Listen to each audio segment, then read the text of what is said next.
Hi everyone, and welcome back to the series where we solve data problems in both SQL and Pandas.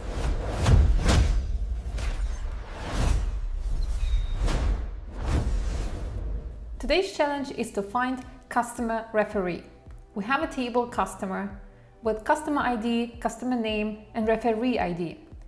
And our task is to find the names of the customer that are either referred by any customer with ID is not to or not referred by any customer. What we have to do is to display the column name where referee ID will be either null or any ID but to. We have to exclude referee ID from our output. In SQL, we write the select statement.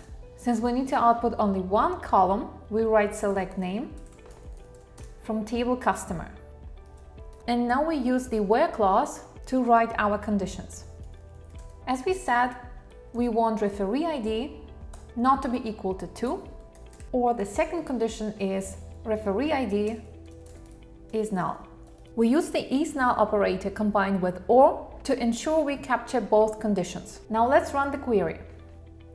And we successfully solved this problem in SQL. Let's move on to Pandas. In Pandas, we have a data frame customer, and we need to include two conditions with the or operator.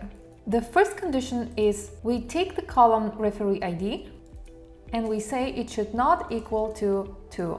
The second condition, we take the same column referee ID and we make sure that it is null. So we use the function isna. We save this new dataset into the result dataset and we are ready to return the result. Since we need only one column, we write this column. Let's run the code. And we successfully solved this problem in Pandas. Which syntax did you prefer for this specific problem? Where clause in SQL or boolean masks in Python Pandas? Let me know in the comments.